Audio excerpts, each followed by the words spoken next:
problème est que beaucoup de personnes ne sont pas stables dans leur foi. Ils ne sont pas fermes dans leur marche avec Dieu. Tantôt on les voit marcher avec Christ, tantôt ils sont dans le monde. Tantôt leur cœur est avec Jésus, tantôt leur cœur est ailleurs. C'est le manque de stabilité qui crée cela. Alors nous allons essayer plus ou moins de comprendre d'abord qu'est-ce que la foi. Alléluia. Par la suite, nous allons aussi voir comment manifester une foi solide et ferme et inébranlable. C'est important pour ta destinée, c'est important pour toi. Notre vie chrétienne est déterminée par la manière dont nous marchons avec Christ. Ce que tu seras sera déterminé par la manière dont tu exerces ta foi dans la marche avec Jésus-Christ de Nazareth. Allons-y ensemble dans le livre d'Hébreux, chapitre 10, verset 38. Écoutez ce que la Bible nous dit.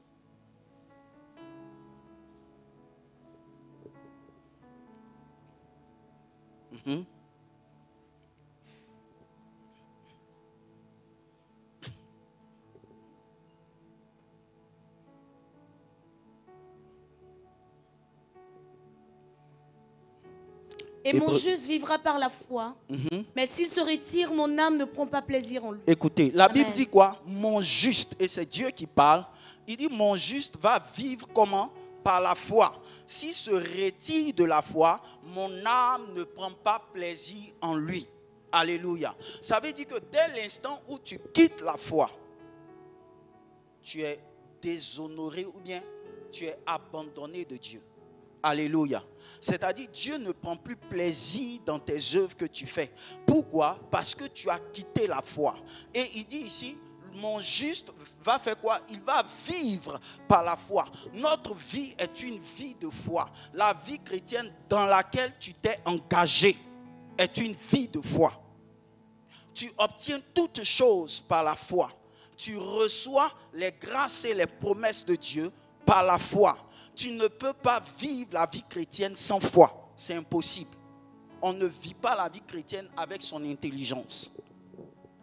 On ne vit pas la vie chrétienne avec sa propre conception des choses. Non, on la vit par la foi. Et nous allons essayer de comprendre ce que c'est que la foi. Parce que beaucoup de personnes ont une image un peu mitigée de la foi. Ont une image biaisée de la foi.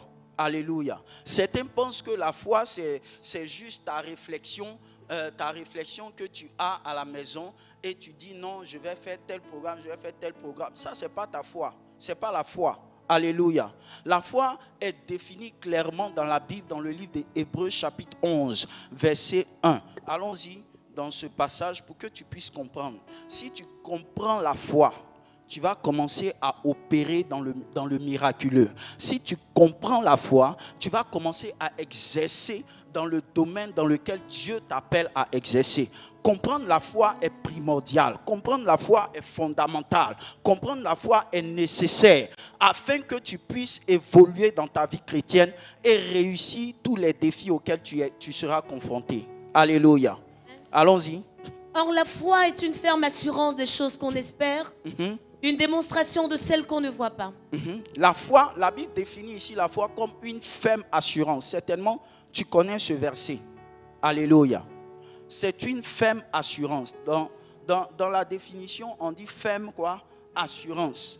Des choses que tu espères.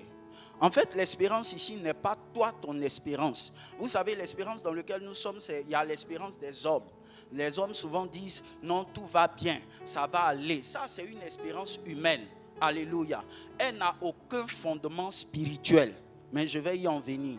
Avant de revenir à ce verset, je veux te donner de comprendre qu'il y a différents types de foi dans notre marche, dans la vie de l'homme. Il y a la foi naturelle, il y a la foi spirituelle. Papa nous l'a déjà enseigné, donc je ne vais pas rentrer trop dans les détails. Alléluia. Et il y a la foi surnaturelle. Amen. Il y en a encore d'autres, mais je veux m'attarder juste sur le dernier point, qui est la foi surnaturelle, afin de t'expliquer comment est-ce que tu dois comprendre la foi et la manifester. D'abord, la foi naturelle est définie comme suit. C'est l'élément naturel de la foi, la faculté de croire dans le cœur, dans la faculté de croire de tout être humain. Alléluia. Nous tous qui sommes ici, nous avons la foi. Amen. Maman Eugène, quand elle est venue s'asseoir sur la chaise, elle n'a pas vérifié l'état de la chaise avant de s'asseoir. Elle avait confiance en la chaise de la mission charismatique des vainqueurs et elle s'est assise. Si elle était tombée une fois, elle allait bien regarder avant. C'est la foi naturelle, c'est comme ça elle s'exerce. La foi naturelle, c'est la confiance que nous avons dans les choses naturelles qui nous entourent. Alléluia. Par la suite, il y a la foi spirituelle. La foi spirituelle, c'est cette foi qui t'a été donnée quand tu as accepté le Seigneur Jésus. Alléluia. Nous recevons la foi. La foi n'est pas quelque chose qu'on produit de nous-mêmes. Non, elle a une origine. Elle vient de Dieu. Alléluia. Quand tu nais en Christ, Jésus, le Saint-Esprit te communique cette foi.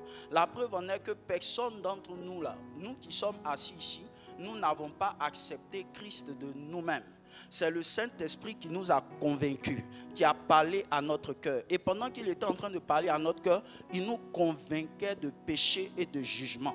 Ce qui a fait que tu as décidé de donner ta vie au Seigneur Jésus. C'est la foi que le Saint-Esprit a mis en toi pour t'aider à accepter la parole de Christ. Quand Christ vivait sur la terre, plusieurs hommes n'ont pas cru en lui. Il y a eu les 12 disciples qui ont cru en lui. Arrivé un moment du ministère de Jésus, Jésus a posé la question de savoir que dites-vous que je suis. Certains disent que non, tu es un prophète, d'autres disent que tu es un homme de Dieu. Mais vous, que dites-vous que je suis? Pierre va se lever et il va dire, tu es le Fils de Dieu. Alléluia. Jésus va lui donner une révélation. Ce que tu dis là, ce en quoi tu as cru là, ça ne vient pas de toi. Ça vient de qui? Ça vient de Dieu. C'est Dieu qui te donne cette révélation et qui te permet d'accepter la foi en Christ. Donc nous qui sommes venus à Jésus-Christ, c'est parce que le Saint-Esprit a déposé en nous la foi pour nous permettre de nous convertir. Alléluia. C'est cette foi qu'on appelle la foi spirituelle. Elle vient de Dieu. Maintenant, il y a un autre niveau de foi qu'on appelle la foi surnaturelle. Cette foi aussi vient de Dieu, mais elle a une toute autre dimension. C'est la dimension où tu penses comme Dieu, où tu as la vision de Dieu, où tu as le cœur de Dieu, où tu as la mentalité de Dieu, où tu as les désirs de Dieu. C'est la foi surnaturelle. C'est cette foi qui te permet d'accomplir ta destinée et de réaliser les choses que Dieu a mis en toi. Est-ce que tu comprends? C'est la foi surnaturelle. Pourquoi? Parce qu'elle prend les choses qui sont en Dieu et elle les manifeste dans le physique. Alléluia. C'est pourquoi elle est surnaturelle. Elle est au-delà de la nature humaine. Elle est divine. Amen. Gloire à Jésus. Allons-y ensemble dans le livre de Marc, chapitre 11, pour parler. Nous sommes en train de parler de la foi surnaturelle. Vas-y. Verset 22.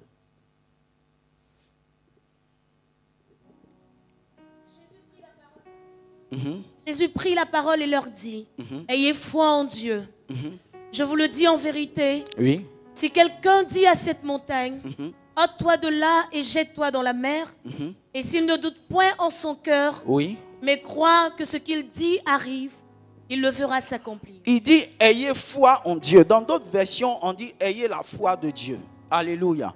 En fait, ta confiance en l'Éternel va te permettre d'opérer des choses qui sont surnaturelles. C'est ça la foi surnaturelle. Il dit, si vous dites à cette montagne, ôte-toi de là et jette-toi dans la mer, la montagne va t'obéir à cause de la foi que tu as mis en Dieu, en ce que Dieu t'a dit. Alléluia. Amen. C'est cette foi surnaturelle qui a permis à Pierre de marcher sur l'eau. Parce que la foi surnaturelle, elle vient de la voix de Dieu. Alléluia. Elle ne vient pas de la voix d'un homme. Ce n'est pas le conseil de quelqu'un qui te révèle ça. Mais c'est la voix de Dieu. C'est la pensée de Dieu. Romains chapitre 10, verset 17 dit, la foi vient de ce qu'on entend. Amen. Et ce qu'on entend vient de la parole de Christ. Ça vient de la parole du oint. Ça vient de la parole de l'élu. Ça vient de la parole du Messie. Alléluia. Donc cette parole que tu reçois, c'est elle qui te donne d'enfanter le surnaturel dans le physique. Alléluia. Amen. C'est pourquoi tu dois comprendre. Je reviens sur le fait de comprendre la foi. Dans le livre d'Hébreux chapitre 11 verset 1, il dit la foi est la ferme assurance de quoi? Des choses qu'on espère et une démonstration de celles qu'on ne voit pas. L'espérance, vous savez, l'espérance là vient de Dieu. La Bible dit dans le livre de Jean, si je ne me trompe pas,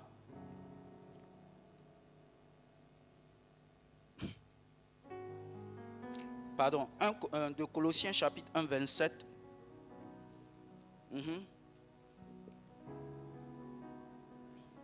Oui. Dieu a voulu faire connaître quelle est la glorieuse richesse de ce mystère parmi les païens, savoir Christ en vous, l'espérance de la gloire. Christ en vous, quoi? L'espérance de la gloire. Ça veut dire qu'en Jésus-Christ, notre espérance est glorieuse. Est-ce que vous comprenez? L'espérance des chrétiens n'est pas une espérance morte. Ou bien n'est pas une espérance de si je savais. Elle est glorieuse. Ce que Dieu dépose en toi vient de l'espérance que tu as en Christ.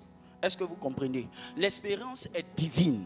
L'espérance est surnaturelle. Elle vient de Christ. C'est parce que tu as accepté Christ, c'est parce que Christ vit en toi que l'espérance devient glorieuse. En d'autres termes, quand tu pries ou bien quand tu t'approches de Dieu, ta mentalité commence à changer. Tu commences à voir des choses de façon des choses glorieuses. Tu commences à avoir un ministère glorieux. Tu commences à voir, par exemple, je dis quoi? Tu commences à te voir comme un homme d'affaires grand. Alléluia. C'est l'espérance de Christ qui agit en toi. Parce que l'espérance de Christ va te donner ce qu'on appelle une vision. L'espérance va te communiquer une manière de penser. L'espérance va te donner une manière d'être. Est-ce que vous voyez? C'est cette espérance glorieuse-là qui va renouveler ta mentalité et qui va te positionner afin que tu puisses accomplir. Maintenant, Hébreu dit que cette assurance-là, c'est la ferme assurance dans les choses auxquelles nous espérons et une démonstration.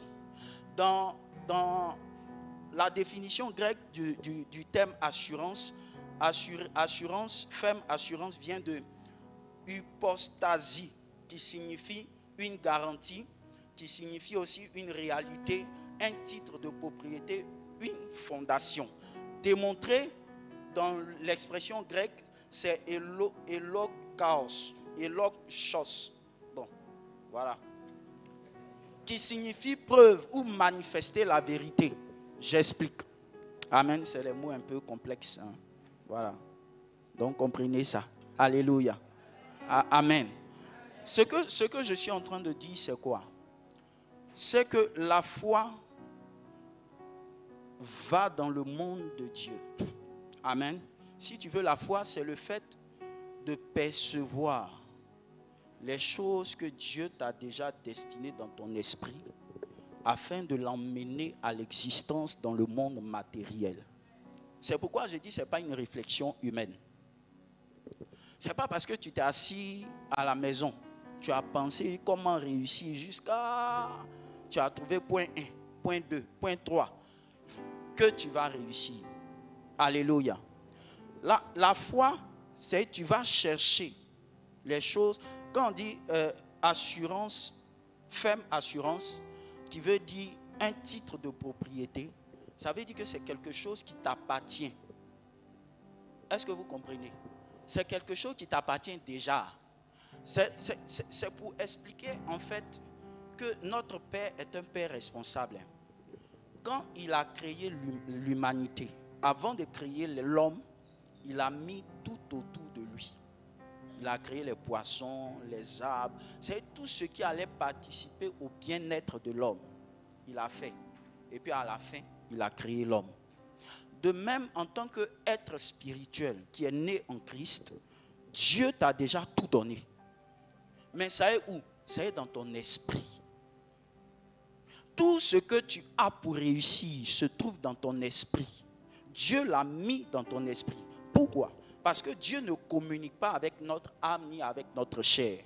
C'est pourquoi quand tu as accepté Jésus, ton esprit a été régénéré. Ou bien ton esprit est né de nouveau. Maintenant que ton esprit est né de nouveau, Dieu met dans ton esprit tout ce dont tu as besoin pour ton succès. Maintenant, la foi va se manifester quand ton âme va aller chercher à comprendre ce qui est dans ton esprit, l'emmener à l'existence sur la terre. C'est ça la foi. Qui a compris la foi? Il y a beaucoup qui n'ont pas encore compris. Alléluia. Qui n'a pas compris? Voilà, je reprends. Je vais expliquer ça. La Bible dit dans le livre de 1 Thessaloniciens 5, verset 23. C'est ça, non? Voilà. La Bible dit que tout ton être, l'esprit, l'âme et le corps soient sanctifiés. L'homme a 3 dimensions, est tridimensionnel. Il y a la dimension esprit, il y a la dimension âme et il y a la dimension corps. Quand tu as accepté Jésus là, ton esprit a été régénéré, est recréé en Christ. Est-ce que tu comprends? Maintenant, dans ton esprit se trouve tout ce que Dieu veut que tu sois. Si tu veux, la matrice de tout ce que Dieu veut que tu se trouve dans ton esprit. Dieu l'a mis dedans pour que tu sois heureux sur la terre. Maintenant, pour que tu puisses manifester cette nature, il faut que tu partes entrer en communion avec le Saint-Esprit qui va te révéler ce qui est en toi afin que tu puisses la manifester dans le physique. Tant que ça reste dans ton esprit, ce n'est pas encore la foi. C'est pourquoi on appelle ça l'espérance. L'espérance, c'est ce que tu perçois dans ton esprit. Dieu te montre par exemple que tu seras une femme d'affaires, un homme grand, élevé. Tu vas bâtir par exemple un temple de 200 000 places. Alléluia. Ça, c'est la révélation. Ou bien Dieu peut te dire, par exemple, que tu as une onction qui va guérir les malades, ceux qui ont des maladies incurables. Ça, c'est dans ton temps de communion avec le Saint-Esprit que tu découvres ces choses. Amen. Mais tant que ça reste dans ton esprit, ce n'est pas encore la foi. Ça veut dire que tu dois prendre ce qui est dans ton esprit et la manifester dans le physique. Par exemple, je dis Jésus guérit. Ça reste dans l'abstrait. Vous voyez, c'est dans l'esprit. Dieu guérit effectivement. Mais tant que je n'impose pas les mains à quelqu'un et que la personne n'est pas guérie, ça reste toujours dans l'esprit. C'est quand je vais manifester ce qui est dans l'esprit, ça va devenir la concrétisation de la foi. Amen.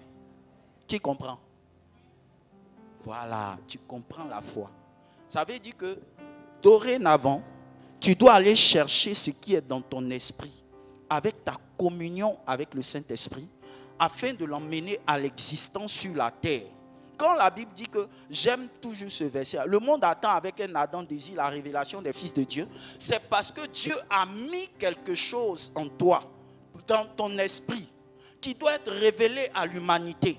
Il y a des gens qui doivent créer une entreprise qui vont embaucher 5000 personnes. Quand ils rêvent, ils voient ça, mais ils sont assis dessus. Ils ne croient pas parce qu'ils n'ont pas la foi. Ils doutent. Tu dois comprendre la foi. Tout ce que tu reçois en songe, prophétie, par révélation, sont les choses de l'esprit que Dieu te révèle. Alléluia. Mais tu dois l'emmener à l'existence. Amen. Je veux 3 personnes pour mieux expliquer ça. 3 personnes. Adou, viens. Toi, je te moyen. Bien. Amen. Docteur, viens aussi. Une 3e personne, s'il vous plaît. Je veux que tu comprennes comment la foi se manifeste. Si tu comprends ça, tu seras un homme de foi aguerri. Viens, maman, viens, viens. Yeah, yeah. Alléluia. Amen. Bon, comme c'est la seule femme qui est là, elle sera l'esprit. Venez au milieu ici. C'est l'exemple. Papa a donné déjà ce texte-là. Je le prends pour vous expliquer. Yéyé est l'esprit. Bon, comme ils sont déjà alignés, lui, il est l'âme et lui, il est le corps. Yéyé a été régénéré par le Saint-Esprit. Dieu, quand Dieu parle pas à lui là. Il ne parle pas à lui là. Il parle à Yéyé. Il dit à Yéyé, tu vois, je t'ai créé, tu as mon image. Tu vois, non? Tu as toute la gloire de Dieu. Tu as la plénitude de Dieu. Tel Jésus est, c'est comme ça tu es. Tu vois, non? Voilà. Lui, c'est l'âme. C'est le siège de nos émotions. Celui qui dicte, en fait. Mais lui, il a besoin d'informations pour pouvoir comprendre les choses qui l'entourent. Et l'information, depuis fort longtemps, avant que Yéyé n'arrive, lui, il se fiait à lui, le corps. Donc, toute information qu'il recevait était d'ordre naturel. Tu vois, non? Ce que les yeux physiques recevaient. Donc, quand lui, il voit pied, il voit une jolie fille passer, l'âme est là et puis son cœur bat. Tu vois, non? Son cœur bat parce qu'il a vu une jolie fille. Lui, il a vu une jolie fille et il lui donne le sentiment de contempler cette jolie fille. C'est ça, non? Amen. Maintenant que Yéyé est arrivé, lui, il doit avoir cette capacité de pouvoir se détourner de lui pour s'attacher à lui, à l'esprit. Parce que avant, il ne savait pas ce que Dieu avait fait. Maintenant, son esprit a été recréé. Il doit venir prendre maintenant l'information de l'esprit, la travailler, l'emmener à l'existence dans le monde physique. La foi vient de ce qu'il entend de l'esprit. Ce qu'il entend de l'esprit là, l'esprit, son esprit, ça vient de Dieu. Maintenant, lui, il prend ce qu'il entend de l'esprit, il l'emmène à l'existence dans le monde physique. Qui comprend maintenant? Voilà. Donc, vous devez aller chercher ce qui est de l'esprit que Dieu a mis dans votre esprit. Parce que l'âme est le lien entre l'esprit et le corps. Le corps avait l'habitude de contrôler l'âme. Parce que c'est ce qu'il voit, c'est ce que lui veut voir là. Il montre à l'âme. Et l'âme est obligée de se soumettre. Maintenant, il y a une autre vision qui vient. La véritable vision, la vérité, la réalité, c'est l'esprit. Maintenant, l'esprit doit contrôler, doit influencer l'âme. Pour que l'âme maintenant ordonne à qui? À la chair. C'est là où vient le problème. Je suis en train de vous expliquer qu'en réalité, ce pourquoi on doit développer une foi solide et ferme, c'est pas à cause de notre esprit. Notre esprit n'a pas de problème. C'est en fait notre âme qui vacille. Ce qui fait qu'on n'est pas stable, c'est lui. Parce que tantôt il regarde ici, tantôt il regarde ici. Est-ce que vous comprenez? Tantôt il écoute ce que la chair dit, tantôt il écoute ce que l'esprit dit. Donc là où on doit travailler le plus, c'est sur lui. Il doit apprendre à regarder comme ça. Et à être focalisé comme ça. Est-ce que vous comprenez? Il doit être focalisé sur ce que l'esprit dit. C'est là, s'il est constamment focalisé sur ce que son esprit lui dit, il va pouvoir impacter le corps. Parce que le corps va finir par se soumettre. Le corps, là, il aime contrôler l'âme. C'est à partir de là que viennent nos palabres. Palabres dans nous-mêmes, là, c'est ça. C'est lui, là, et puis lui, là, qui crée problème à lui, là. Est-ce que vous comprenez? Donc, pour que l'esprit, ou bien l'esprit domine, l'âme doit décider de suivre la directive de son esprit. Merci beaucoup. Asseyez-vous.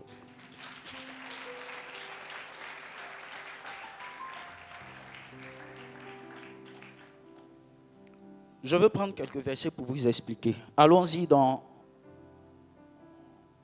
1 Jean 4, verset 7. Bien-aimés, aimons-nous les uns les autres. La Bible dit aimons-nous les uns les autres. Car l'amour est de Dieu. Et quiconque aime est né de Dieu et connaît Dieu. Amen. Quiconque aime est né de Dieu et connaît Dieu. Tu es au verset combien? Continue. Celui qui n'aime pas n'a pas connu Dieu, car Dieu est amour. Continue. L'amour de Dieu a été manifesté envers nous en ce que Dieu a envoyé son Fils unique dans le monde afin que nous vivions par lui. Alléluia. Prends Colossiens chapitre 2, verset 9 à 10.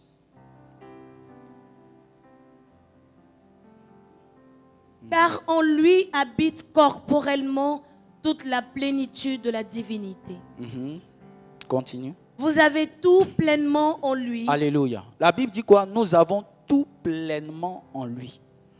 C'est tout ce que en lui là, le lui là est mis pour qui? Jésus. Amen.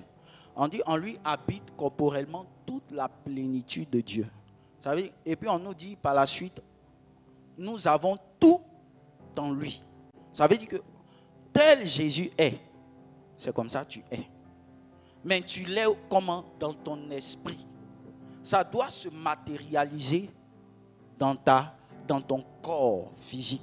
En d'autres termes, c'est pourquoi la Bible nous dit de soumettre notre corps. Quelque part, on dit tel Jésus est, tel nous sommes. Est-ce que vous voyez? Ton esprit, dès que tu as accepté le Seigneur, ton esprit est récréé. Tu es comme Jésus est. Tu es de la même chose. La Bible même va encore plus loin. On dit nous avons la même mesure de foi. Quand on dit mesure de foi, je vais aller un peu plus rapidement. Alléluia. Quand on dit mesure de foi, quelqu'un me l'a expliqué. Il dit, vous voyez, quand on prend la mesure louche, c'est la même mesure pour tout le monde. Quand on prend une cuillère, c'est la même chose. Si on dit que tu as la même mesure de foi que les apôtres, ça veut dire que tu as la même mesure de louche. De la même manière, Dieu a pris pour servir à un moment aux gens. Bon, c'est mon exemple aujourd'hui. C'est de cette même manière que Dieu te sert aussi. De la même manière, Dieu a pris pour servir Jésus. C'est de cette même manière que Dieu te remplit. Mais il a rempli ton esprit. Le problème, c'est qu'on n'est pas en contact avec notre esprit. On préfère regarder les choses de la chair qui nous entourent. La vérité et la réalité n'est pas le physique. La vérité, c'est le spirituel. Alléluia. La vérité, c'est le spirituel. C'est pourquoi la foi, là, ce n'est pas ton imagination. Amen. C'est ce que Dieu dit. Ça vient de Dieu. Si tu comprends ça, c'est que tu as compris la foi. Ça veut dire que quand tu t'en vas prier, quand tu t'en vas chercher Dieu, cherche ce que Dieu a mis dans ton esprit. Il y a des gens, quand ils dorment, ils se voient en train de guérir les malades. Mais quand ils se réveillent, la chair leur dit autre chose. Allons, tu as préparé pour ton mari. Alléluia. C'est comme ça, beaucoup de personnes sont en train de tuer leur esprit. Ils sont en train d'éjecter leur esprit de leur programme.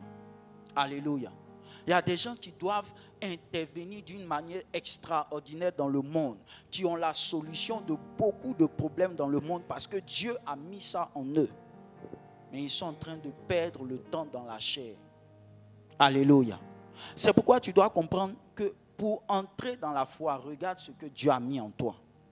Observe ce que Dieu a déposé en toi. Rentre dans le lieu secret pour comprendre qu'est-ce que Dieu a mis en toi. C'est alors que tu vas faire sortir ce que Dieu a manifesté et tu sauras que tu as la foi. Alléluia. Amen. Maintenant, comme je le disais tout à l'heure avec l'exemple, le problème qui fait que nous ne développons pas notre foi, notre capacité, c'est notre âme. Notre âme vacille, notre âme a beaucoup de problèmes. Et le premier point qui fait que l'âme a des soucis, c'est la peur. Est-ce que vous savez ça? La peur souvent te freine te paralyse. Quand tu sais que Dieu t'a appelé à guérir les malades, quand tu vois malade devant toi, une chose se manifeste, la peur. Est-ce que quand j'ai imposé les mains, il va guérir? Alléluia. C'est la peur. La peur empêche ton âme d'exercer la voie que l'Esprit lui a dit. Et c'est le cas de beaucoup de personnes. Dieu t'a appelé à avancer, à continuer, à travailler, à étudier, à créer des entreprises. Mais la peur te limite. Le manque, tu es limité parce que tu as peur des qu'en dira-t-on. Beaucoup d'hommes sont limités dans leur vie parce que la peur, leur âme a peur. Il a peur d'échouer. Il a peur des qu'en dira-t-on. Ton âme ne doit pas rester ainsi. Ton âme doit se tourner vers ce que l'Esprit dit. Alléluia. On va aller dans la Bible.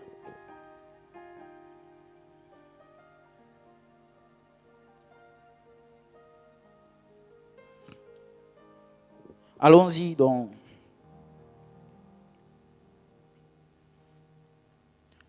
Matthieu chapitre 8, versets 24 à 26.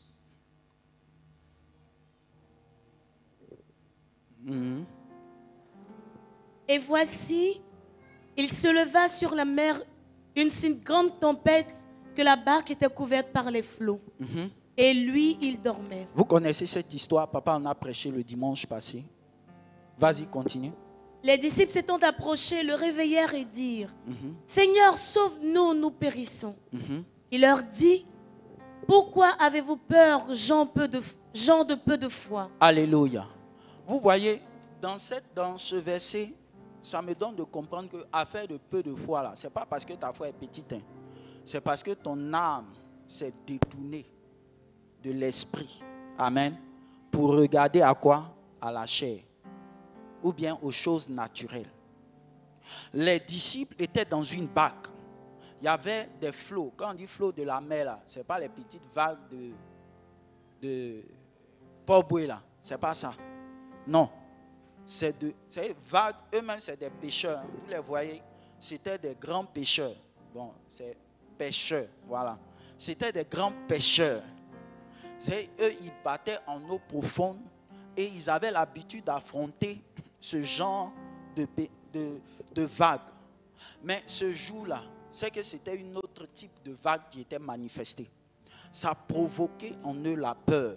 Ils ont oublié qu'ils étaient avec le Sauveur. Ils ont oublié qu'ils étaient avec le Seigneur.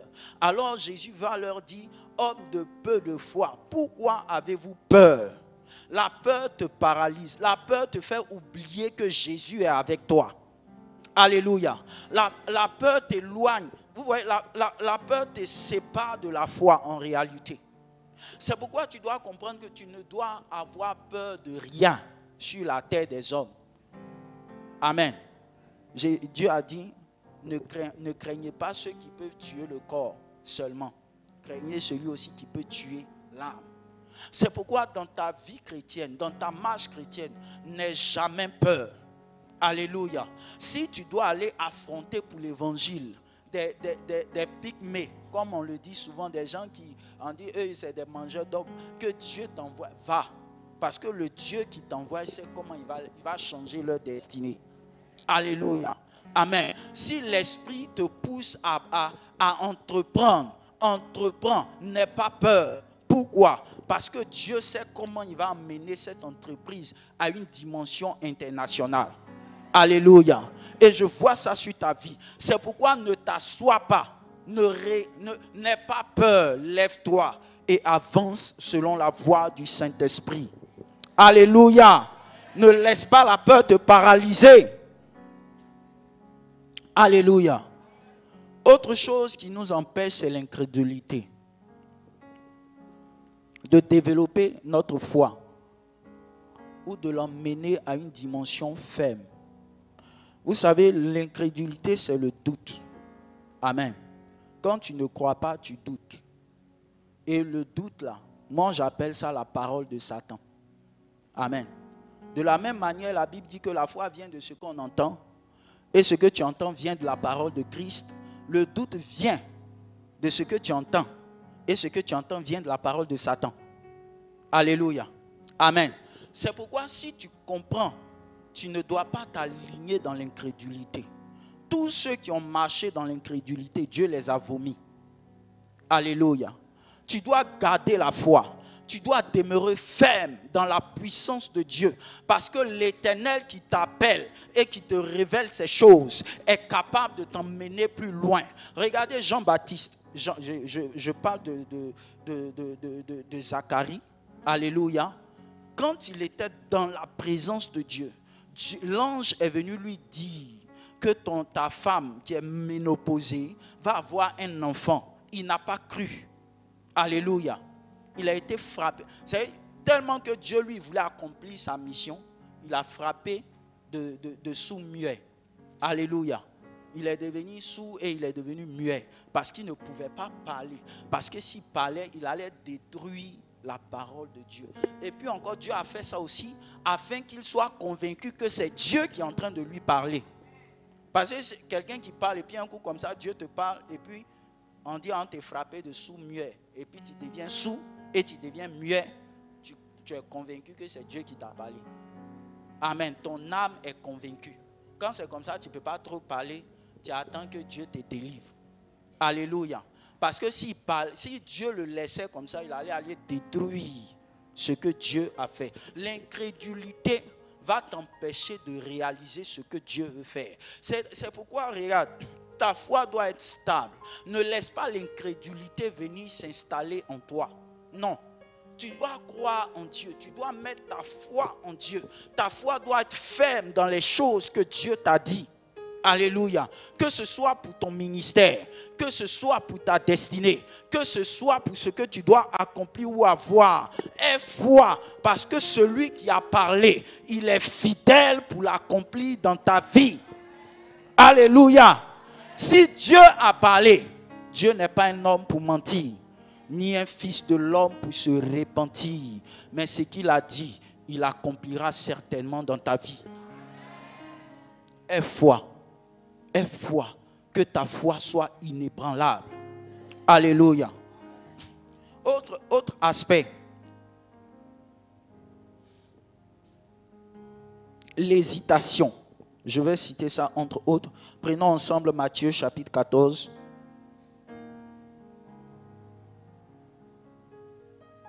Verset 29. Et il dit, viens. Pierre sortit de la barque et marcha sur les eaux pour aller vers Jésus. Mais voyant que le vent était fort, il eut peur. Et comme il commençait à enfoncer, il s'écria, Seigneur, sauve-moi. Aussitôt Jésus étendit la main, le saisit et lui dit, Alléluia. Continue. Homme de peu de foi, pourquoi as-tu douté? Alléluia. Voici quelqu'un qui marche. Vous voyez, souvent nous expérimentons des choses avec Dieu. Mais à la longue, nous doutons quand même. Amen. Dieu peut t'utiliser pour opérer quelque chose. Mais quand tu seras confronté à cette même situation, tu vas douter. Pourquoi? À cause de l'hésitation. Est-ce que Dieu va faire encore? Est-ce que Dieu va agir de la même manière? Alléluia. Pierre marchait sur l'eau. Il avait déjà commencé à marcher sur l'eau. Quand il a vu les vents qui étaient contraires, la Bible dit qu'il eut peur. C'est une autre action de la peur. Il a commencé à regarder ce qui l'entourait et à douter de la main de Dieu. Écoutez-moi très bien, bien-aimé. Dieu ne t'abandonnera pas quand tu mettras ta confiance totale en lui. Dieu ne te délaissera pas quand tu seras dans cette assurance, cette ferme assurance que l'Éternel accomplira les choses avec toi. Amen. C'est pourquoi tu ne dois pas hésiter quand tu t'engages avec Dieu. N'hésite pas, n'attends pas, ne te pose pas des questions. L'hésitation, c'est une forme d'incrédulité. Alléluia. C'est des doutes qui viennent dans notre esprit pour nous demander, est-ce que Dieu va faire encore? Alléluia. Amen. Alors tu hésites. Une fois que tu t'es lancé, lance-toi. N'attends pas à ce que quelqu'un d'autre, bien-aimé, vienne t'encourager. Toi-même, encourage-toi. Parce que le Dieu qui t'a parlé, il va agir. Amen. Gloire à Jésus. Gloire à Jésus. Alléluia. Je vais aller un peu plus rapidement. Gloire à Jésus. Je veux parler un peu de l'incrédulité. Il y a 3 façons dont l'incrédulité se manifeste en nous. Alléluia. L'incrédulité se manifeste par les choses, souvent par l'ignorance. Amen. Les choses que tu ne sais pas, tu ne crois pas. N'est-ce pas? Amen. Qui croit quelque chose qu'il n'a jamais su? Quelque chose que tu n'as jamais vu, tu ne crois pas. Tu ne peux pas croire. Pourquoi? Parce que tu ne l'as jamais vu. Ça, c'est l'incrédulité qui se manifeste en nous par l'ignorance. Nous, surtout au niveau des hommes de Dieu, on a l'habitude de condamner certaines actions qu'on ne connaît pas. Si un prophète vient s'arrêter ici pour faire une action qu'on n'a jamais vue dans la Bible, en tout cas, on va condamner. Alléluia. Ça, c'est sûr, on va condamner. Pourquoi? Parce qu'on n'a jamais vu. Alléluia. Mais Dieu est suprême. En tout cas, dans les actions prophétiques, là, Dieu est, comme on le dit, souverain. Alléluia. Il peut faire des choses que tu n'as jamais vues et tu n'as jamais entendues. Mais le manque de connaissance ou bien l'ignorance va faire que tu vas condamner ça de prime abord. Alléluia. À moins que l'Esprit lui-même ne vienne te dire, ça c'est de Dieu. Amen. Si Dieu vient dire à un prophète de manger caca humain, excusez-moi du thème, voilà, pasteur Diéké dit, pourtant il a dit ça dans la Bible à un prophète. Alléluia. Amen. Il lui a dit, il faut prendre excrément des hommes, tu vas manger. Mais il a dit, Seigneur, pardon, aie pitié de moi, il faut changer un peu. Alléluia. Mais il voulait enseigner quelque chose. Dieu fait des choses. Parce que tu ne connais pas, tu peux dire non que ce n'est pas Dieu. Ça, c'est l'ignorance qui vient. La deuxième ignorance, c'est l'ignorance souvent par... La deuxième incrédulité vient du fait qu'on a été souvent mal enseigné. Alléluia. Quand tu as été mal enseigné, tu crois dans les mauvais enseignements qu'on t'a donnés. Amen. C'est pourquoi tu dois être un étudiant de la Bible. Afin de ne pas recevoir. Vous voyez, le monde aujourd'hui est versé, l'information est versée dans le monde. Amen. Via les réseaux sociaux, via choses, comme on appelle ça même, les réseaux sociaux, les masses médias, on a plusieurs types d'informations. Amen. Mais tout ce qui est dit n'est pas forcément vrai. Alléluia. C'est à toi de savoir qu'est-ce qui est vrai. Et celui qui peut te donner la vérité, c'est le Saint-Esprit. La Bible dit qu'il nous conduira dans toute la vérité. Alléluia. Et pour pallier souvent à ce genre d'ignorance, ou bien aux 2 premières ignorances, il faut que tu entendes la parole de la vérité. Il faut aimer la vérité. Il faut chercher la vérité. Il faut t'attacher à la vérité. Alléluia. Et Dieu va te révéler les choses, peut-être que tu ne connais pas. Et la dernière type d'incrédulité, je vais prendre un verset.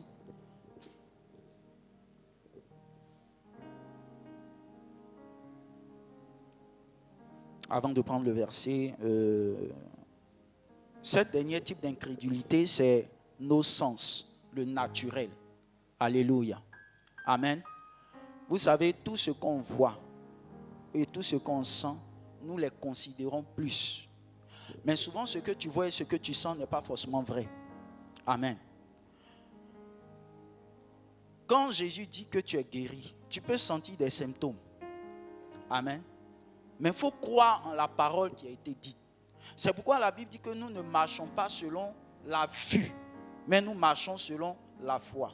Ce type d'incrédulité-là vient par les choses naturelles qui nous entourent. Amen. Gloire à Jésus. L'esprit, tu es en train de regarder quelqu'un et puis l'esprit peut te montrer son vrai visage. C'est son nom qui est écrit sur son front. C'est un homme méchant. Alléluia. Mais quand tu le regardes, naturellement, c'est un gars bon. Alléluia. Mais l'esprit te révèle. C'est pourquoi ce qui est vrai vient de l'esprit. Là, ne te fie pas à tes 5 sens. Parce que tes 5 sens peuvent produire l'incrédulité en toi. Beaucoup de personnes deviennent incrédules. Et écoutez, la Bible dit dans le livre de Luc chapitre 18 à partir du verset 8, Jésus dit, quand il viendra dans les derniers temps, trouvera-t-il de la foi sur la terre? Ça veut dire que la foi va disparaître. Pourquoi? À cause de nos 5 sens. Regardez tout ce qui est en train de monter. On a plus confiance aux médecins qu'en ce que Jésus dit. N'est-ce pas? À l'église, ici, quelqu'un est malade net. Première pensée, on va aller à l'hôpital. On va aller consulter un médecin. Or, le même Jésus guérit. Le Jésus que tu es venu adorer ici, là, il guérit les malades. Il ressuscite les morts. Il chasse les démons. Il purifie les lépreux. Papa nous enseignait une fois, il dit dans le temps, la maladie qui était le plus répandue, c'était la lèpre. Amen. Et de nos jours, ce n'est pas la lèpre, il n'y a plus lèpre. Amen. Mais c'est AVC qui est répandu. Ça veut dire que Jésus guérit AVC. Parce qu'on est dans notre monde contemporain. Amen. Jésus guérit quoi? AVC. Mais quand quelqu'un a AVC net là, où on l'envoie? À l'hôpital. Pourquoi? Parce qu'on se fie à tout ce que les médecins nous disent. On a l'habitude d'aller sur les réseaux sociaux pour regarder comment se prémunir d'un AVC. Alléluia. On dit qu'il faut courir, il faut faire du sport. Amen. Il faut manger moins de sucre. Il faut manger moins de choses, faut manger moins de sel. Il faut faire ceci, il faut faire cela. C'est bien. Je suis d'accord. Ça, c'est de l'aspect naturel. Mais est-ce que mon Dieu est limité pour guérir quelqu'un? Apprenons à nous fier à la parole de Dieu que de nous fier à nos 5 sens. Parce que la parole de Dieu est la vérité. Alléluia.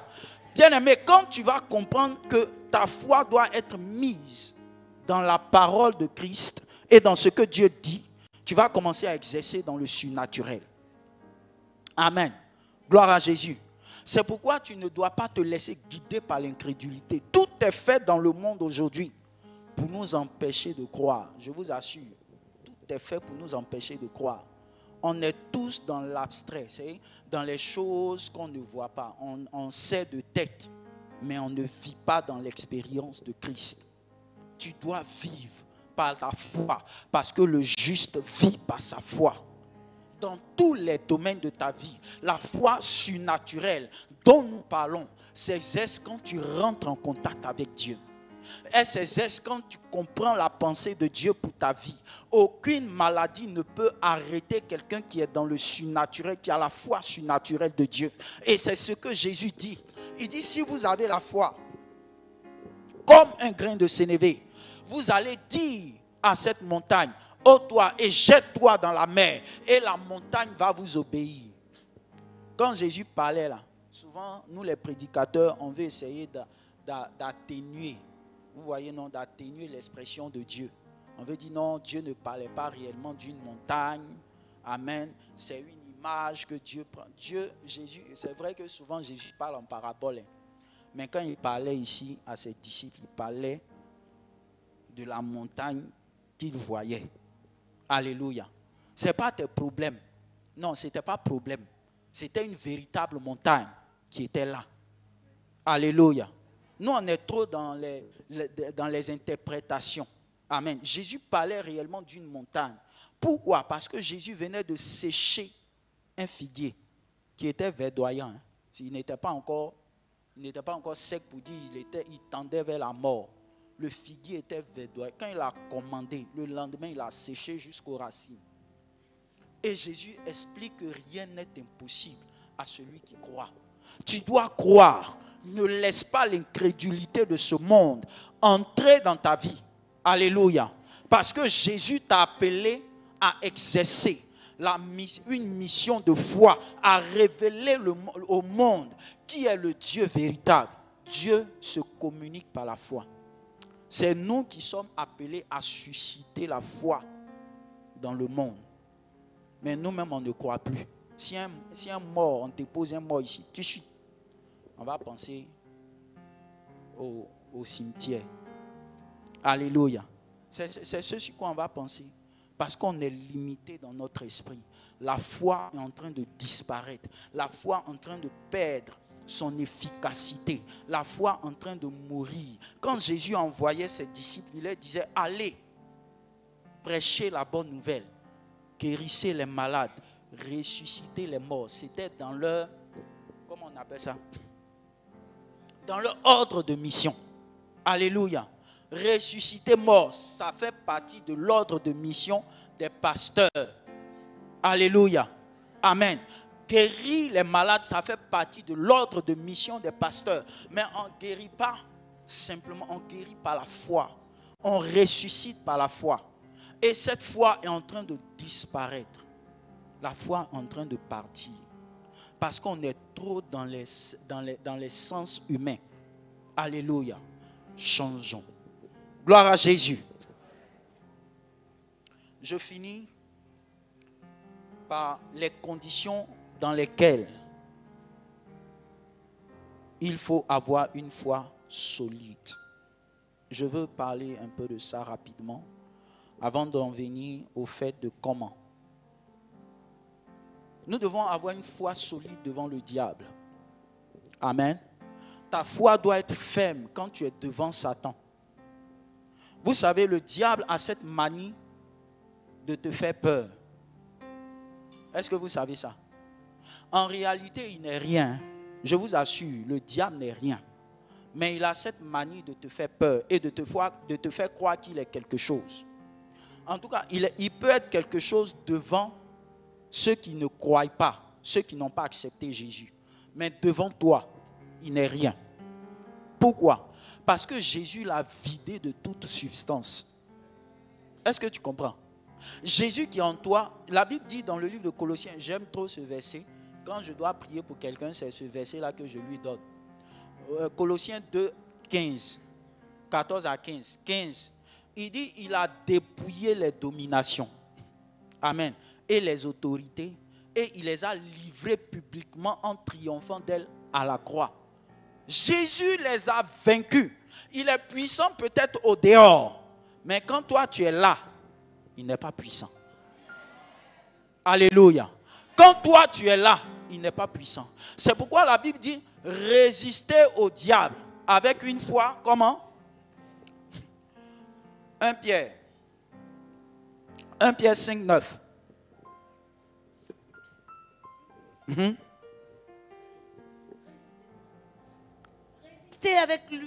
Résistez-lui avec une foi ferme.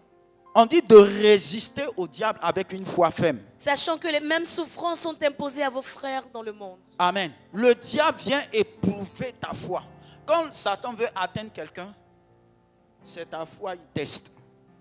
Il veut savoir à quel niveau ou bien à quel degré de fermeté tu es. Comment ta foi est solide. C'est pourquoi il t'envoie des images. Vous voyez, non? Ce qu'on appelle songe. C'est les images du diable. Il te montre ses cueils. Et puis tu sors de ses cueils. Amen. Il te montre un gros serpent où il te poursuit.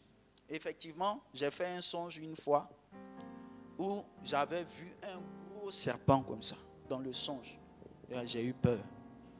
Quand je me suis levé, j'ai dit au Seigneur, je venais de lire un verset qui me disait que le diable est un menteur. Et j'ai dit au Seigneur, montre-moi la véritable forme de ce serpent-là. Quand j'ai dormi et puis je me suis réveillé là, c'est vert d'été. Dans le deuxième songe que j'ai fait, c'est vert d'été, il est vu. Alléluia. En fait, le diable essaie de te tromper et de te mentir. C'est son travail. Donc tout ce qu'il te montre, il va amplifier ça dans une dimension de mensonge. Il va te faire croire que lui, il est plus fort. Amen. Il va te faire croire qu'il est plus puissant. En réalité, il n'est pas. Jésus l'a vaincu. C'est pourquoi tu dois lui résister avec une foi ferme. Tu dois lui rappeler que Jésus l'a vaincu à la croix. tout sorcier, tout mystique, tout sataniste qui va se révéler à toi la nuit ou bien même matin, en plein jour, il faut lui rappeler qui il est. Alléluia. Parce que Jésus t'a donné la victoire. Satan ne peut pas triompher de toi, c'est un menteur. Alléluia. Alléluia. Résiste-lui avec une foi ferme. Deuxième manière d'avoir une foi ferme, ou bien condition par laquelle nous manifestons une foi ferme. Allons-y dans le livre de 1 Colossiens, chapitre 1, verset 23. Si du moins vous demeurez fondés et inébranlables dans la foi, sans vous détourner de l'espérance de l'évangile que vous avez entendu, qui a été prêché à toute créature sous le ciel, et dont moi, Paul, j'ai été fait ministre. Il dit, si du moins vous demeurez fondés et inébranlables dans la foi, sans vous détourner de l'espérance de l'évangile. Vous savez, l'évangile que nous avons reçu, c'est une espérance. L'espérance, c'est la promesse que Dieu fait à ses enfants. Amen. Il faut demeurer comment? Inébranlable dans l'évangile que tu as reçu. Amen. C'est une condition. Tu as reçu l'évangile, là, c'est la bonne nouvelle. Il faut demeurer ferme dans cette bonne nouvelle. Il faut demeurer inébranlable dans ta foi, dans cette bonne nouvelle. Quel que soit ce qu'on va te dire, et comprenez-moi très bien, aujourd'hui, le monde, ou bien le diable, veut tuer l'évangile en nous. Il veut tuer Christ en nous. Il y a des théories qui prolifèrent dans les réseaux sociaux pour dire que Jésus n'est pas mort. Si Christ n'est pas mort, notre espérance est vaine. Alléluia. Mais nous croyons qu'il est mort et qu'il est ressuscité le 3e jour. C'est pourquoi ta foi doit être ferme. Parce que le monde va essayer de tuer ta foi. Amen. Tu dois être ferme dans l'évangile que tu as reçu. Tu dois être inébranlable.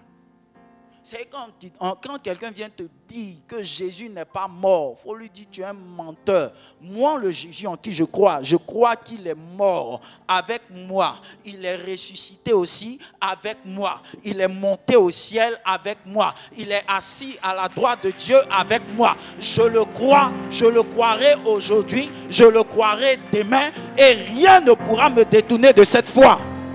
Alléluia. Tu dois le croire. Ton espérance, c'est ça. C'est la promesse de Dieu.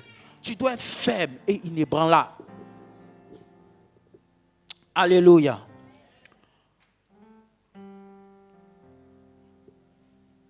Tu dois aussi être ferme dans le fait que tu es un participant de la nature de Dieu. Amen. Hébreux 3, 14.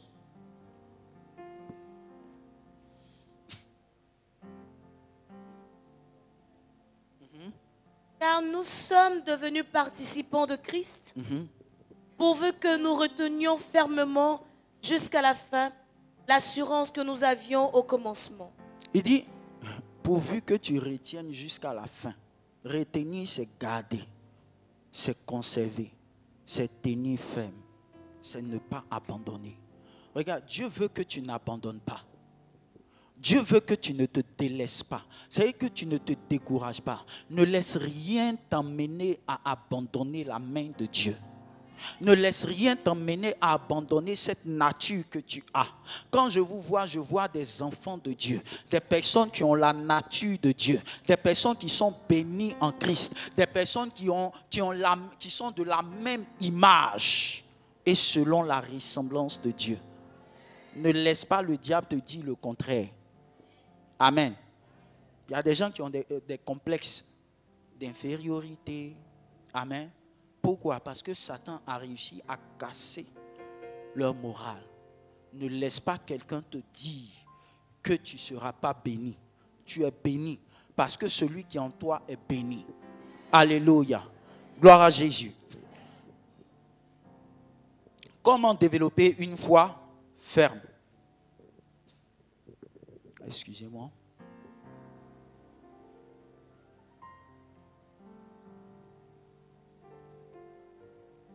Comment développer une foi ferme? Le premier point, c'est c'est que tu dois marcher par l'esprit. Je l'ai expliqué dans le début de l'exemple que je vous ai pris. Tu dois marcher par l'esprit, avoir et vivre par l'esprit. C'est important. Ne marche pas par la chair. Ne vis pas par la chair. Aie confiance en l'esprit. Aie confiance en l'esprit. Aie confiance dans ta relation avec l'esprit. Quand on dit marcher par l'esprit, c'est aussi vivre par l'esprit. C'est demeurer avec l'esprit. C'est rester avec le Saint-Esprit. L'esprit va, je l'ai expliqué, je ne vais pas y revenir, mais c'est un point qui est essentiel. Galates 5, 16. 5, 16.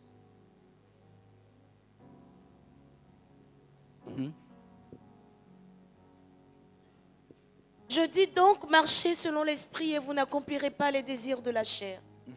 Car la chair a des désirs contraires à ceux de l'esprit.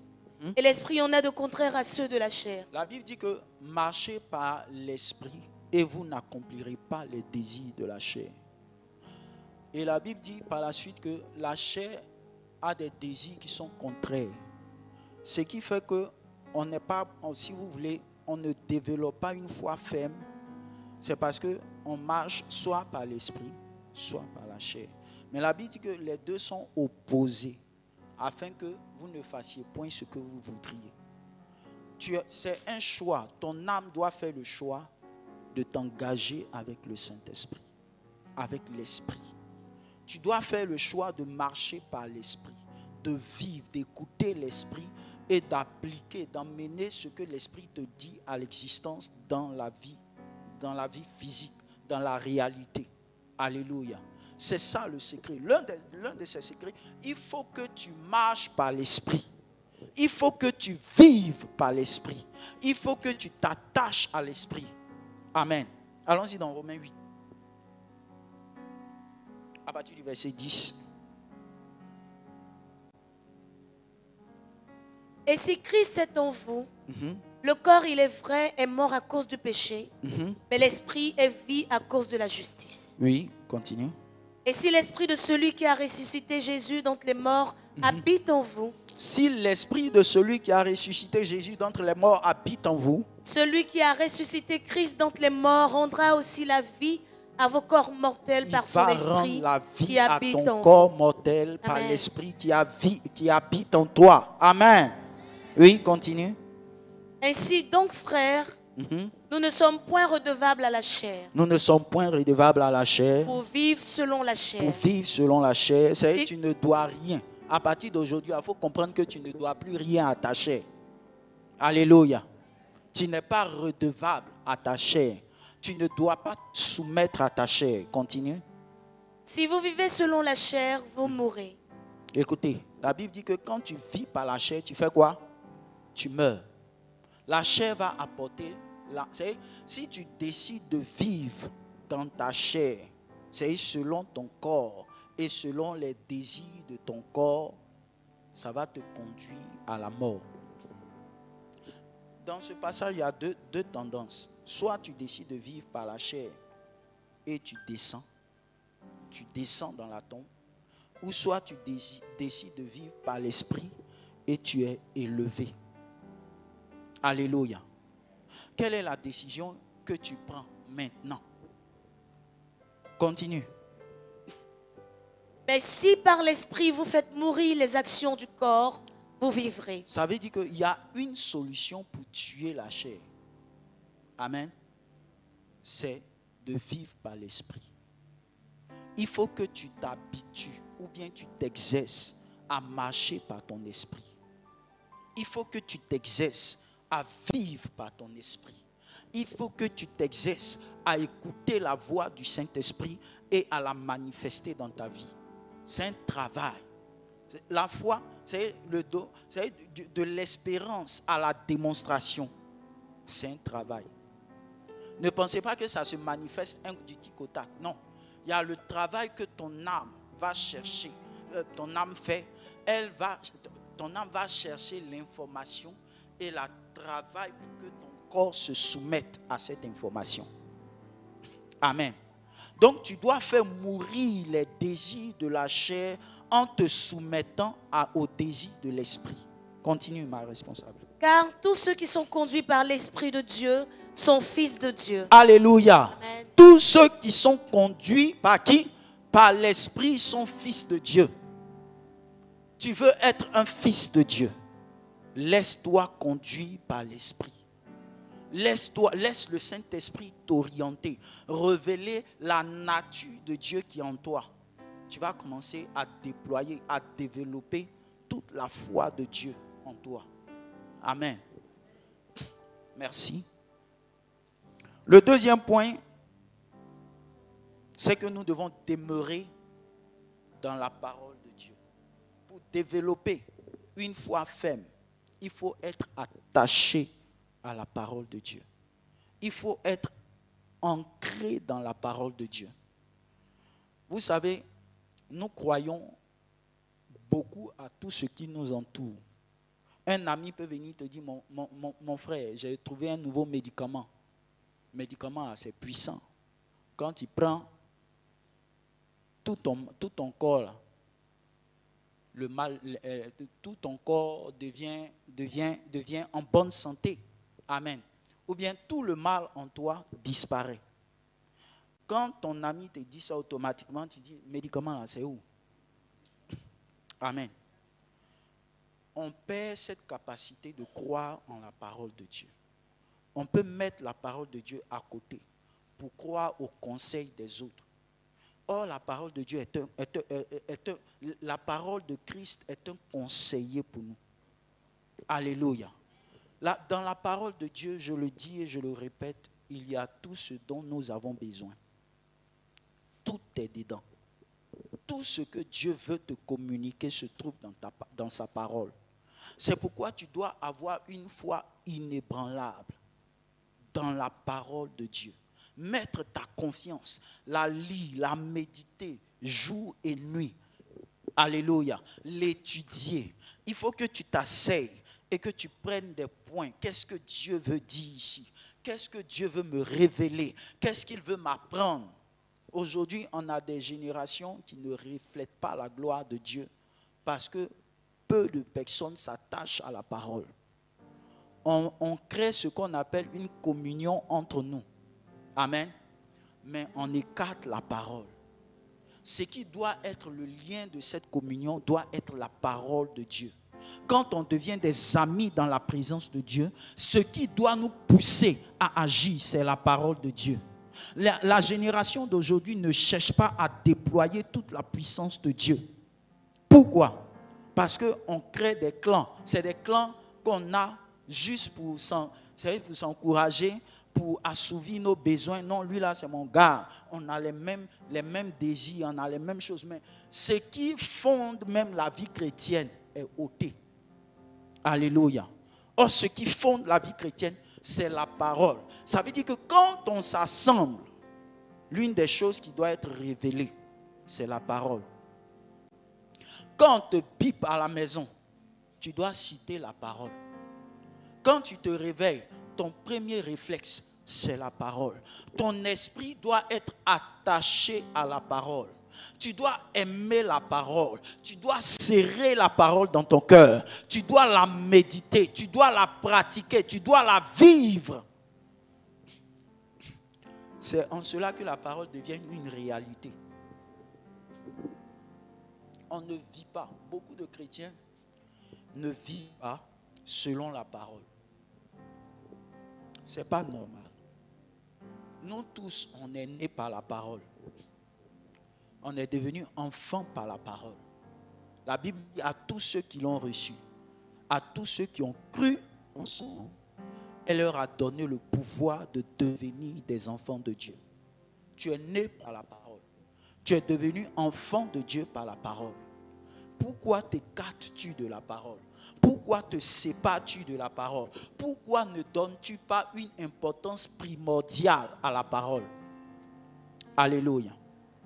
Il envoya sa parole et sa parole est guérie. C'est cette parole-là que tu dois chercher. C'est cette parole-là à laquelle tu dois t'attacher. Chez toi à la maison, dans ton bureau, sur les rues ou bien dans les routes. Tu dois aimer la parole plus que toute autre chose. La parole de Dieu est la vie. En elle se trouve la vie. Et la vie est la lumière des hommes. C'est cette parole dont nous avons besoin. Si tu écartes la parole, tu rentres dans les ténèbres. Parce que dans la parole se trouve la vie dont tu as besoin. Jean chapitre 1, à partir du verset 3. Alléluia. Il faut aimer la parole. Il faut la méditer. Dans cette parole se trouve ta vie et ta destinée. Nous nous écartons trop souvent de la parole. Pire, nous l'écartons de notre vie. Et ce n'est pas normal. Alléluia. Amen. Le troisième point, c'est de prier en tout temps. Prier en tout temps va permettre à ta foi de se développer. Je l'ai dit, c'est des points que j'ai déjà cités, mais je le redis. Parce que la prière, c'est une communion entre toi et Dieu. C'est ça la prière. C'est parler à Dieu. C'est échanger avec Dieu. C'est communier avec Dieu. Quelqu'un avec qui plus tu échanges, vous devenez même chose. Et comme Dieu, lui, il est immuable, il ne change pas, c'est toi qui seras impacté par sa présence, par sa transformation, par ta transformation. Alléluia. Amen. C'est pourquoi il faut prier. Il faut rester toujours dans la présence de Dieu. La prière aussi te permet de quoi? De pouvoir emmener à l'existence les choses que Dieu a mis en toi. Dans le livre de Luc chapitre 18, Jésus dit ceci, verset 1, qu'il faut toujours prier et ne jamais se relâcher. Amen. C'est-à-dire, tu dois constamment être en train de prier. Tu dois toujours être en train de prier. L'apôtre Nyangok dit, il y a 3 choses qui tuent l'onction. C'est quoi? Quelqu'un se rappelle? Il y a la familiarité, il y a le sommeil, l'excès de table. Alléluia. Amen. C'est quand tu dors trop là. Ton onction diminue ou bien tu tues ton onction. Alléluia. Un chrétien qui comprend la réalité du monde spirituel ne dort pas beaucoup. Alléluia. C'est pas parce que quand tu pries trop que non, ça te permet de te garder dans la présence de Dieu et de constamment être en communion avec Dieu afin que ta foi ne vacille pas. Alléluia. L'objectif, c'est que ta foi ne vacille pas. Quelqu'un qui prie beaucoup, c'est un homme qui a beaucoup de foi. Alléluia. C'est comme ça. C'est le principe. Quand tu ne pries plus, c'est que tu n'as plus de foi. Vous savez, ta foi là, je ne dirais pas que c'est, mais elle est morte en fait. Amen. Ça veut dire que tu n'es plus en contact avec ton esprit. Tu es maintenant en contact avec la chair. Donc, la foi qui est dans ton esprit ne pourra pas se manifester. C'est la foi naturelle que tu vas vivre. Or, la foi naturelle produit la mort. Alléluia. Amen. Donc, soyons des hommes et des femmes de prière. Lève-toi dans la prière, chez toi à la maison. Ça va bâtir ta foi. Parce que plus tu pries, plus Dieu se révèle à toi. Plus Dieu te montre des choses, ce que tu vas être, ce que tu dois faire, comment tu vas les faire. Ça affermit ta foi. C'est ça. C'est pourquoi tu dois prier. Et tu ne dois jamais te relâcher. Sois un homme, un jeune qui prie. Excusez-moi. Quand on dit prière à l'église, sois présent. Parce que bientôt, le 20, nous avons un temps extraordinaire de prière. Amen. Quand on dit en temps normal, chacun doit mettre ça dans son calendrier. Parce que je sais que ce jour-là, vous serez là. Parce que je vois des femmes et des hommes, des jeunes de prière qui sont dans cette église, qui aiment la prière. Parce que Dieu va faire de grandes choses avec vous, je sais. Alléluia. La prière permet aussi d'emmener à l'existence tout ce qui a été donné sur ta vie. Amen. Gloire à Jésus. Je finis par ce dernier point. Mon temps est dépassé. Alléluia. Le dernier point, c'est le suivant, c'est confesser et proclamer sa foi. Amen. Il faut confesser et proclamer ce en quoi tu crois. La plupart d'entre nous, nous confessons les Jack Bauer, nous confessons les telenovelas, nous confessons, comment on appelle, la nourriture de la maison, nous confessons la faim. Il y a des choses que nous devons bannir de notre vie. Dans Romains chapitre 19, il dit la parole de la foi est près de ta bouche. Amen. Pour me prendre ça, on finit par ça. Romains 19.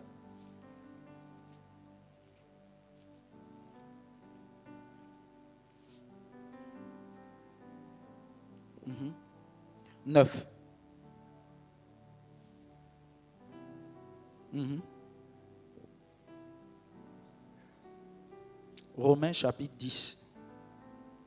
9. Si tu confesses de ta bouche le Seigneur Jésus-Christ, il faut remonter au verset 8. Que dit-elle donc? La parole est près de toi, dans ta bouche et dans ton cœur. Or, c'est la parole de la foi que nous prêchons. La Bible dit que la parole est près de toi, de ta bouche et dans ton cœur. En fait, le cœur, c'est l'esprit. Amen. La parole qui doit te bénir, elle est où ça? Dans ton cœur, dans ton esprit. Amen. Continue. Si tu confesses de ta bouche le Seigneur Jésus. Maintenant, si tu confesses, il faut confesser Jésus qui est cette parole, qui est dans ton cœur. Et si tu crois que Dieu l'a ressuscité d'entre les morts, tu seras sauvé. Tu seras sauvé. Tu vas connaître le sozo. Alléluia. Le salut, la délivrance, la restauration, tu vas les connaître. Parce que la parole apporte toutes ces choses. Mais il faut la confesser. Il faut la déclarer. Chez toi à la maison, confesse ce que l'Esprit met dans ton cœur. C'est ce qui affermit ta foi. C'est ce qui développe ta foi. C'est ce qui rend ta foi ferme et inébranlable. Ce que tu ne confesses pas ne peut pas arriver. Faites cet exercice. Examinez ce que vous confessez le plus dans une journée. Vous allez savoir si vous avez la foi ou pas. Amen. Amen. Un enfant de Dieu confesse la parole qui est dans son cœur. La parole que Jésus a mis dans sa vie. Il faut confesser. Je suis un enfant de Dieu. Je suis de la nature de Dieu. Amen. Gloire à Jésus.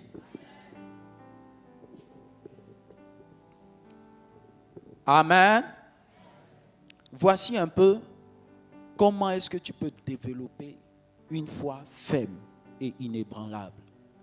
C'est très primordial que notre foi ne vacille plus, que notre foi soit ferme, que notre foi soit enracinée dans les choses de Dieu et que nous puissions accomplir tout ce dont nous avons besoin et tout ce qui a été inscrit en nous. Du simple fait que tu comprennes la foi aujourd'hui, je sais que tu vas commencer à entrer dans une destinée grande. Parce que tu vas aller chercher ce qui a été mis en toi par l'Esprit de Dieu et tu vas l'amener à l'existence. Dieu t'a appelé à ouvrir une entreprise. C'est le temps d'entrer dans ce que Dieu t'a appelé. Aujourd'hui, beaucoup de personnes vont à la fonction publique, pourtant Dieu ne les a pas appelés là-bas. Alléluia. Ils vont passer la fonction publique, ça prend, notre fonction publique là, ça prend tout ton temps. Amen. Tu es appelé à être un homme d'affaires. Il faut quitter là-bas, il faut t'engager avec Dieu. Dieu t'appelle à ça. Parce qu'au travers de toi, tu seras une source de bénédiction pour plusieurs. Amen. Arrête d'aller chercher les salaires de 200 000 francs, de 300 000 francs. Ça ne peut pas te bénir. Et puis, tu ne peux pas être une source de bénédiction pour plusieurs. Dieu t'a appelé à faire ça. Lève-toi et engage-toi sur la base de la parole de Dieu. Dieu va se révéler à toi. Alléluia. Amen. Que Dieu vous bénisse.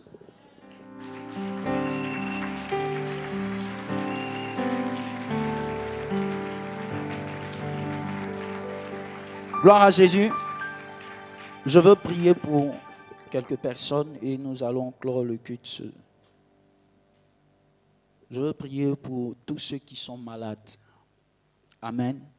Si tu es malade, tu sens dans ton corps une maladie, je veux que tu viennes devant ici. Je vais prier pour toi.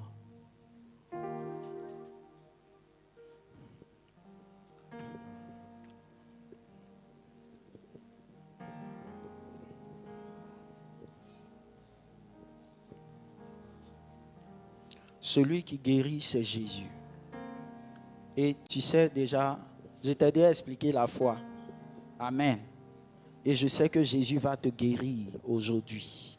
Je sais que Jésus va te délivrer, quel que soit le mal, quelle que soit la maladie. Rien n'est impossible à Jésus. Aie cette foi et Dieu le fera dans ta vie. Dieu va apporter cette guérison-là dont tu as besoin. Tu vas lever les mains de là où tu es et tu vas commencer à prier avec moi. Tu vas dire, Seigneur, merci. Je crois que ton sang est versé à la croix pour moi et que par ton sang, tu me donnes la guérison. Tu me donnes la délivrance. Au nom de Jésus, je sais que par ton sang, j'ai la victoire sur toute forme de maladie. Merci pour ta grâce. Merci pour ta fidélité. Merci pour ma guérison. Au nom de Jésus. Merci Seigneur Jésus-Christ de Nazareth.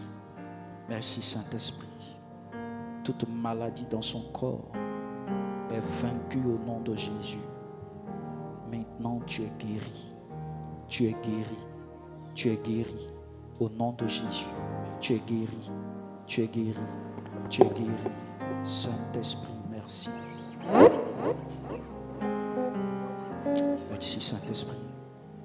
Tous ceux qui ont commandé cette maladie, je t'ordonne de quitter. Allez, va-t'en. Sors! Tu es vaincu au nom de Jésus. La santé de Christ descend dans sa vie. Merci Seigneur.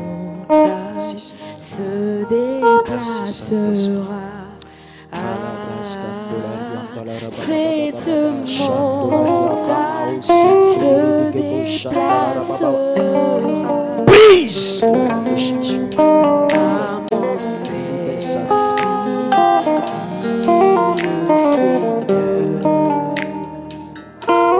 Merci Saint-Esprit. Parce que tu guéris. Tu guéris. Merci Jésus. Merci Jésus. Merci Jésus. Merci Jésus. Tu restaures son corps par le sang de l'agneau.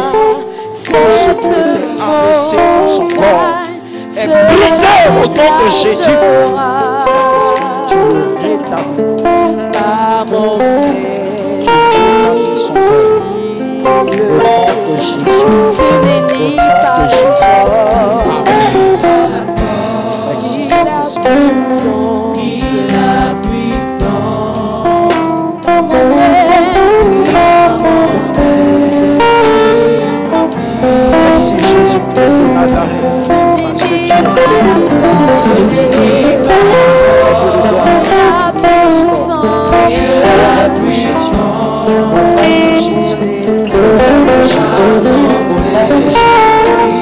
Jésus.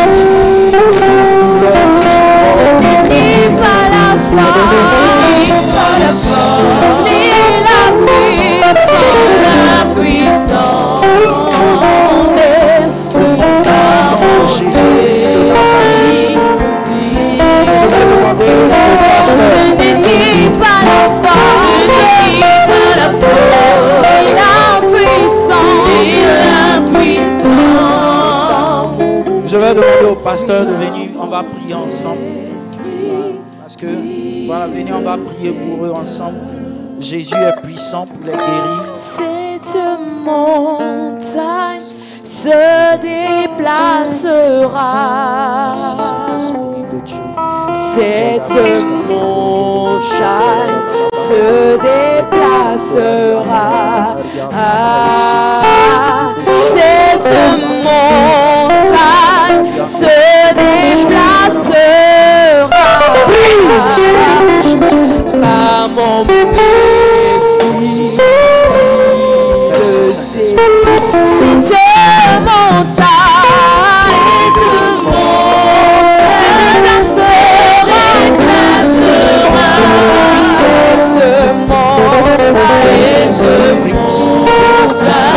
Cette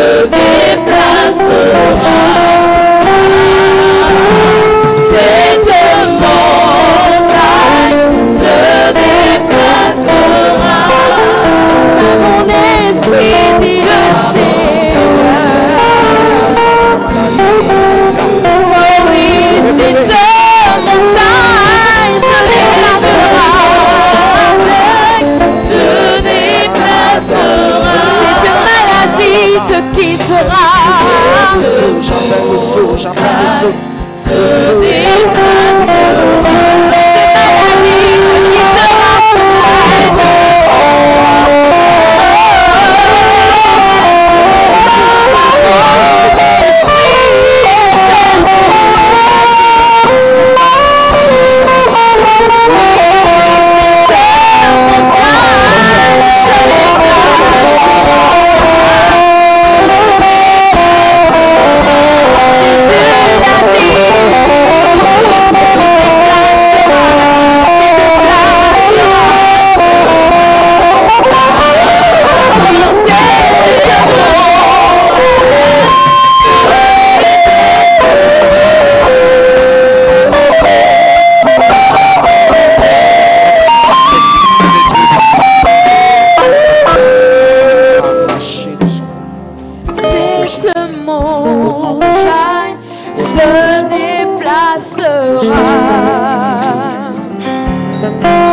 se déplacera.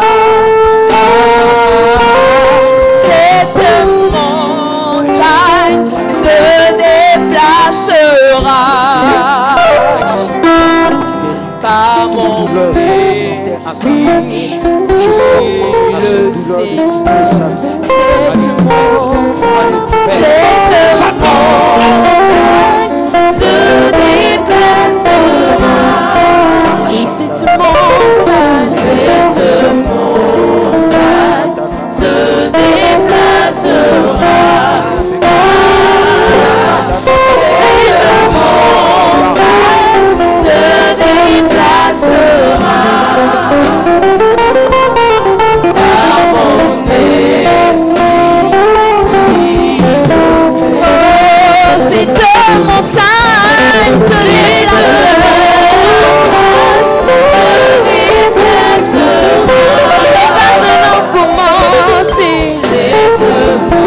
se déplacera.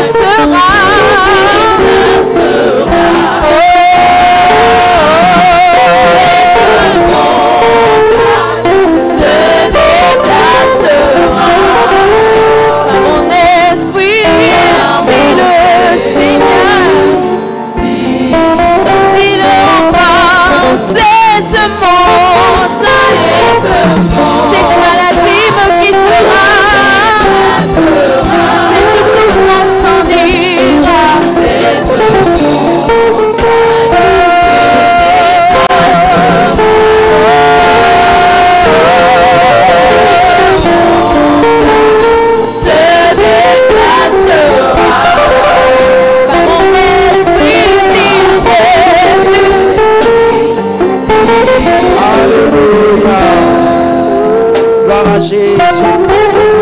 Amen. Tiens-toi debout et nous prions. Jésus, je veux te glorifier. Je veux que tu mettes ta main sur ta poitrine. Mets ta main sur ta poitrine. Et pendant que tu es en train de prier le Seigneur, Dieu est en train de te restaurer. Pendant que tu es en train de parler en langue ou de parler dans ta langue native, Dieu est en train de te restaurer. Le Saint-Esprit est en train de te toucher. Il est en train de restaurer cette nature divine là en toi. Cette foi surnaturelle en toi. Il va te montrer les choses qu'il veut faire avec toi. Le Saint-Esprit va se révéler à toi. Il va te dire des choses. Prie pour toi. Regarde, tu n'es pas aussi vieux pour que Dieu t'utilise. Tu n'es pas vieux pour que Dieu t'utilise. Dieu a utilisé des personnes qui avaient 100 ans. Dieu peut le faire aussi avec toi. Ne limite pas la main de Dieu. Ne limite pas la main de Dieu. Ne limite pas la main de Dieu. L'Éternel est aussi puissant pour œuvrer avec toi. Il veut simplement que tu t'engages, que tu aies foi en lui, que tu t'engages. Rien ne peut arrêter la main de Dieu pour toi. Parce que tu crois. Dieu te met des choses à cœur. Dieu te met des choses à cœur. Il veut que tu les réalises. Il veut que tu les amènes à l'existence. C'est la pensée de Dieu. Regarde, rien n'est impossible au Dieu que tu es en train de prier. Ni sur cette terre, ni dans les cieux, rien ne lui est impossible. Et il veut que tu aies une totale confiance en lui. Va et réussis au nom de Jésus. Amen.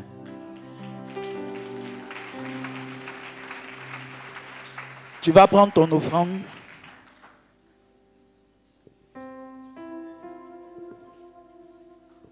Prends une bonne offrande, s'il te plaît.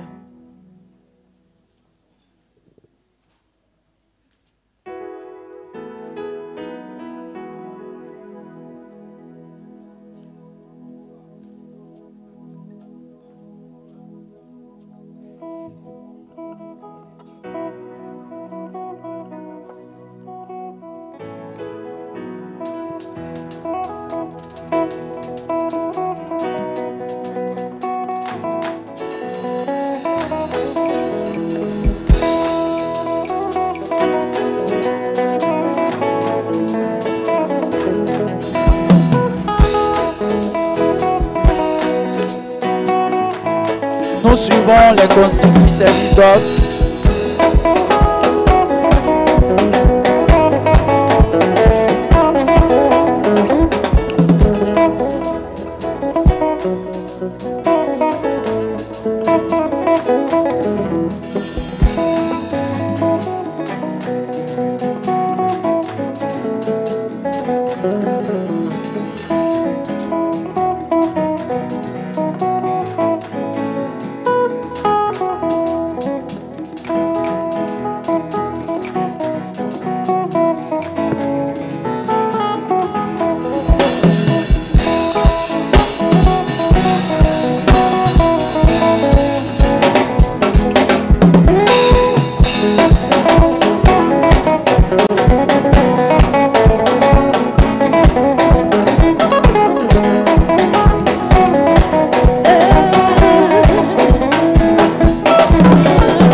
Ceux qui se confient en l'Éternel sont comme la montagne de Sion. Et ne chancelle pas, elle est affermie pour toujours. Et ne chancelle pas, elle est affermie pour toujours. Ceux qui se confient en l'Éternel, qui se confient sont comme la montagne de Sion. Ceux qui se confient en l'Éternel, alléluia. Et ne chancelle pas, elle ne chancelle pas, elle est affermie. Et ne chancelle pas, elle ne chancelle pas, elle est affermie. Ceux qui se confient en l'Éternel sont comme la montagne de Sion. Ceux qui se confient en Jésus, ceux qui se confient en l'Éternel sont comme la montagne de Sion. Ne chancelle pas, ne chancelle pas, elle est affermie. Elle ne chancelle jamais, ne chancelle pas, non, non, non, elle est affermie.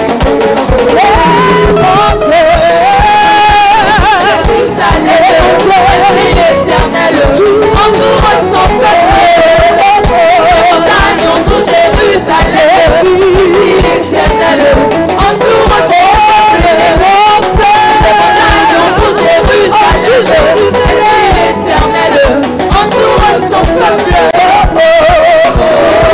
Jérusalem, Jérusalem, Jérusalem. Jérusalem, Jérusalem, Jérusalem. Ceux qui se confient en Jésus sont comme la montagne de Sion. Ceux qui se confient en Jésus, ceux qui se confient en l'Éternel, alléluia, sont comme la montagne de Sion. Et ne chancelle pas, ne chancelle pas, elle est affermie. Chancelle pas, elle est affermie. Jérusalem, ainsi l'Éternel entoure son peuple. Entoure Jérusalem, ainsi l'Éternel entoure son peuple. Jérusalem, Jérusalem, Jérusalem. Jérusalem, Jérusalem, Jérusalem. Gloire à Jésus. Tous ceux qui sont venus avec leur dîme, vous pouvez approcher. Nous allons prier le Seigneur. Si tu es venu avec ta dîme,